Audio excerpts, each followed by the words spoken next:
മാതാവ് പ്രത്യക്ഷപ്പെട്ട ഈ ആൾത്താരയിൽ വന്ന് സാക്ഷ്യം പറയാൻ അനുഗ്രഹിച്ച ദൈവത്തിനും മാതാവിനും 1000 നന്ദി. എൻ്റെ പേര് സിജു എന്നാണ്. ഇതെൻ്റെ ഭാര്യ മേരി റാൻസം.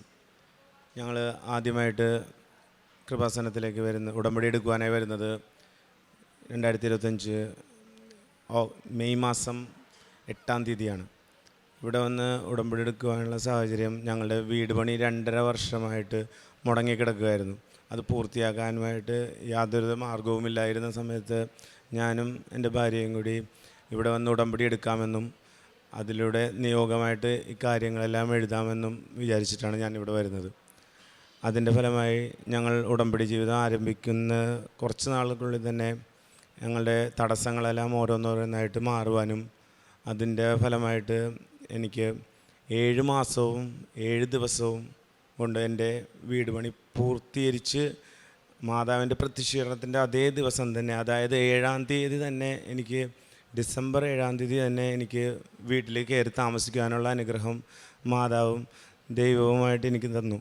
അതുകൊണ്ട് തന്നെ ഞാൻ എൻ്റെ വീടിന് ദൈവകൃപ എന്നാണ് പേര് നൽകിയിരിക്കുന്നത്. മാതാവിൻ്റെ വാഗ്ദാന പേടകവും മാതാവ് പ്രത്യക്ഷപ്പെട്ടിരിക്കുന്ന ഒരു രൂപവുമാണ് ഞാൻ എൻ്റെ വീടിൻ്റെ കവാടത്തിൽ തന്നെ എഴുതി വച്ചിരിക്കുന്നത്. അത് എനിക്ക് വലിയൊരു അനുഗ്രഹമായിട്ടാണ് എനിക്ക് തോന്നിയത്. മാതാവിൻ്റെ ഒരു സുഗന്ധലേപനം പോലത്തെ ആ ഒരു മുല്ലപ്പൂവിൻ്റെ ആ മണം എനിക്ക് ഉടമ്പടി എടുത്ത് 6-7 ദിവസത്തിനുള്ളിൽ എനിക്ക് അനുഭവപ്പെട്ടു. എനിക്കതെന്താണെന്ന് അറിയില്ലായിരുന്നു. അപ്പോൾ ഞാൻ ഭാര്യയോട് ചോദിച്ചപ്പോൾ അവർക്കറിയില്ല, പക്ഷെ എനിക്കത് നന്നായിട്ട് ഫീൽ ചെയ്തു. അതുകൊണ്ട് തന്നെ ഞാൻ ഇതേവരെ മുടക്കിയിട്ടില്ല. എല്ലാ ദിവസവും രാവിലെയും രാത്രിയും ഞാൻ ഉടമ്പടിയിലൂടെ തന്നെയാണ് പോകുന്നത്. എല്ലാ ദിവസവും ബൈബിളും കൂടി വായിച്ചിട്ടാണ് കിടക്കാറുള്ളത്. എൻ്റെ എല്ലാ കാര്യങ്ങളും, ഞാൻ ആഗ്രഹിച്ച കാര്യങ്ങൾ 5-6 കാര്യങ്ങൾ ഞാൻ എഴുതി. അതിൽ 5 കാര്യങ്ങളും പൂർണ്ണമായിട്ടും മാതാവ് എനിക്ക് സാധിച്ചു തന്നു. അത് വിതിൻ 7 മാസം കൊണ്ട് തന്നെ എല്ലാ കാര്യങ്ങളും എനിക്ക് പൂർത്തീകരിച്ച് കിട്ടി. എൻ്റെ മക്കളുടെ വിദ്യാഭ്യാസപരമായ കാര്യമാണെങ്കിലും ജോലി കാര്യമാണെങ്കിലും എല്ലാ കാര്യങ്ങളും കൃത്യമായിട്ട് എനിക്ക് നടന്നു കിട്ടി. അതിന് 1000 നന്ദിയാണ് ദൈവകുമാരനും മാതാവിനുമായിട്ട്. പിന്നെ എനിക്കും എൻ്റെ ഭാര്യയ്ക്കും വർഷങ്ങളായിട്ട് 1.5 കൊല്ലമായിട്ട് എൻ്റെ കാലുവേദന, എൻ്റെ കാലൊടിഞ്ഞു പോയതാണ്. അപ്പോൾ എനിക്ക് സ്വാധീനക്കുറവുണ്ട്. അപ്പോൾ അതുകൂടാതെ എൻ്റെ കാലിന് ഭയങ്കര വേദനയുള്ളതായിരുന്നു. എൻ്റെ ഭാര്യയ്ക്കും അതുപോലെ തന്നെ ഒരു വീഴ്ചയിലൂടെ എൻ്റെ ഭാര്യയ്ക്കും കാലുവേദന ഒരുപാടുണ്ടായിരുന്നു. അതിൻ്റെ ഉടമ്പടി തൈലം പുരട്ടിയതോടെ എൻ്റെ കാലുവേദനയും ഭാര്യയുടെ കാലുവേദനയും ഇപ്പോൾ ഈ 6 മാസമായിട്ട് അതില്ല, പൂർണ്ണമായിട്ടില്ല. അതെങ്ങനെ മാറിയെന്ന് എനിക്ക് മാതാവിൻ്റെ അനുഗ്രഹം കൊണ്ട് തന്നെയാണ് സാധിച്ചിരിക്കുന്നത്. വെച്ചാൽ ഹോമിയോ മരുന്നാണെങ്കിലും ആയുർവേദമാണെങ്കിലും ഞങ്ങൾ ഒരുപാട് ട്രൈ ചെയ്തതാണ്. പക്ഷേ ഇതിലൂടെ മാതാവാണ് എനിക്കത് മാറ്റി തന്നിരിക്കുന്നത്. അതിന് 1000 നന്ദി. പിന്നെ വീട് പണി ഒരു വിധത്തിലും പൂർത്തിയാകില്ല എന്ന് വിചാരിച്ചിരുന്നതാണ്. അതുകൂടി കടബാധ്യത ഉണ്ടെങ്കിൽ പോലും അത് എൻ്റെ മാതാവും എനിക്ക് മാറ്റിത്തരും ഉറപ്പായിട്ടും. ഞാനിപ്പോൾ പഴയൊരു വീട്ടിലായിരുന്നു താമസിച്ചിരുന്നത്. ആ വീട് വിൽക്കാനുള്ളൊരു ഇതും കൂടി എനിക്ക് കിട്ടും. അത് കിട്ടിയാൽ എൻ്റെ കടബാധ്യത കുറച്ചെങ്കിലും മാറും എന്നുള്ള രീതിയിലാണ്. എന്നാലും എനിക്ക് ഒരു മാർഗ്ഗമില്ലായിരുന്നത്. ആ സമയത്ത് മാതാവ് സഹായിച്ചതിനാലാണ് എനിക്ക് ഇത് പൂർത്തീകരിക്കാൻ സാധിച്ചത്. എൻ്റെ മകൻ എൻജിനീയറിങ് അവസാന വർഷമായിരുന്നു. അത് ഒരു സെമസ്റ്റർ ഒരു വിഷയത്തിനാണ് ആകെ ഒരു ബാക്ക്ലോഗ് ഉണ്ടായിരുന്നത്. അതും പൂർത്തീകരിച്ച് അവസാനത്തെ വർഷം മുഴുവൻ പാസ്സായി.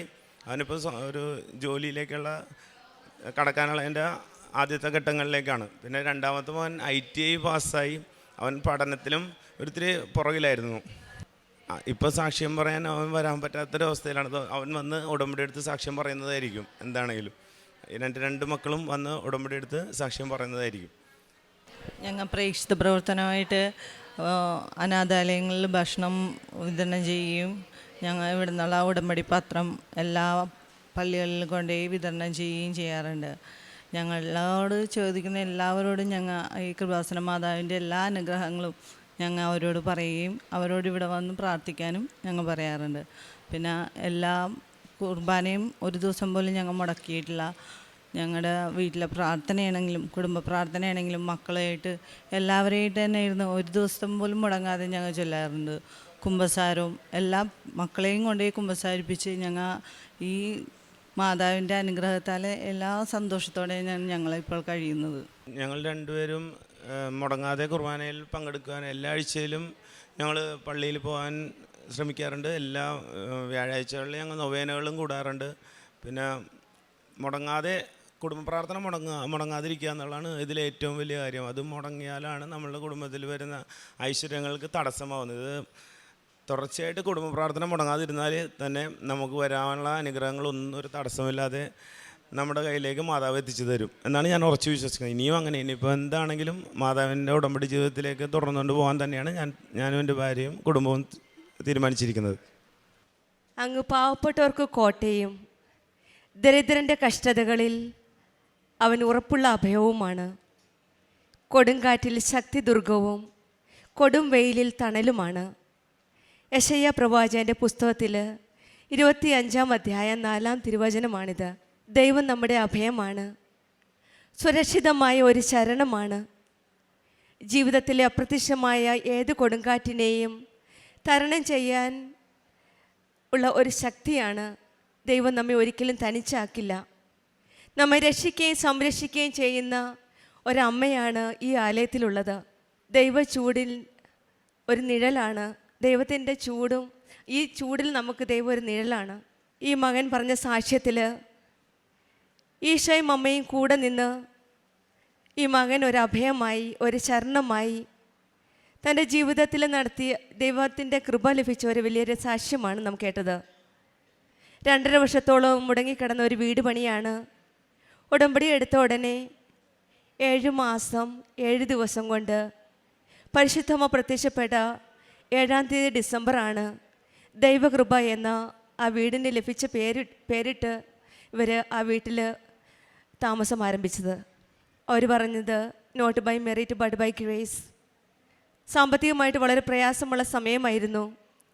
ഉടമ്പടി എടുത്ത ഉടനെ പരിശുദ്ധ അമ്മയും ഈശോയും അവരുടെ കാര്യത്തിൽ പ്രത്യേകമായിട്ട് ഇടപെട്ട് അവരുടെ കാര്യം നടത്തി കൊടുക്കുകയായിരുന്നു. ഒരു തടസ്സവുമില്ലാതെ സാമ്പത്തിക ബുദ്ധിമുട്ടുണ്ടായാലും അതെല്ലാം ഓരോരുത്തർ അവരുടെ ജീവിതത്തിൽ വന്ന് സഹായിച്ച് അവർക്ക് എല്ലാ പ്രതിസന്ധികളും തരണം ചെയ്യാനായിട്ട് അവർക്ക് സാധിച്ചു. കഷ്ടതയിൽ കൂടെ നിൽക്കുന്ന നമ്മുടെ ഈശോയും അമ്മയുമാണ്, നമുക്കൊരിക്കലും കൈവിടാത്ത ഒരു ഈശോയും അമ്മയുമാണ് നമ്മുടെ കൂടെയുള്ളത്. വിശ്വാസത്തോടെ നമ്മുടെ അവരുടെ കരങ്ങൾ പിടിച്ച് മുന്നോട്ട് പോകുമ്പോൾ, ഉടമ്പടി നിബന്ധനകൾ വിശ്വസ്തയോടെ പാലിക്കുമ്പോൾ ഈശോയും അമ്മയും നമ്മുടെ ജീവിതത്തിൽ കനിഞ്ഞു നൽകുന്ന അനുഗ്രഹങ്ങളാണിത്. അമ്മ ദൈവത്തിൻ്റെ ശരണത്തിൽ നിന്നുകൊണ്ടാണ് മറ്റുള്ളവർക്ക് അനുഗ്രഹങ്ങളായി ഒരു നിഴലായി മാറിയത്. ഈ മകന് വന്ന കാലുവേദന മകനും ഭാര്യയ്ക്കും ഉണ്ടായിരുന്നു. അതും ഉടമ്പടി തൈലം മാത്രം ഉപയോഗിച്ച് വിശ്വാസപ്രമാണം ചൊല്ലിയാണ് ആ സൗഖ്യം കിട്ടിയത്. പിന്നെ ഉണ്ടായിരുന്നത് സുഗന്ധാഭിഷേകം. ഈശോയുടെയും അമ്മയുടെയും സാന്നിധ്യം മനസ്സിലാക്കാനായിട്ട് പ്രത്യേകിച്ചും അമ്മയോട് ചേർന്ന് നിൽക്കുന്നവർക്ക് സുഗന്ധാഭിഷേകം അമ്മയുടെ ഒരു പ്രസൻസിൻ്റെ അമ്മയുടെ ഒരു സാന്നിധ്യത്തിൻ്റെ ഒരു അടയാളമാണ്. അതും ഈ മക്കൾക്ക് ഈ മകന് ലഭിച്ചു. ഈ മകൻ ജോലി ചെയ്യുന്ന സ്ഥലത്ത് പല തടസ്സങ്ങളും ഉണ്ടായിരുന്നു. ആ തടസ്സങ്ങളെല്ലാം മാറ്റി ജീവിതത്തിൽ ഒരു പുതിയ ഒരു വഴിത്തിരിവാണ് ഉടമ്പടി ജീവിതത്തിലൂടെ ഇവർക്ക് ലഭിച്ചത്.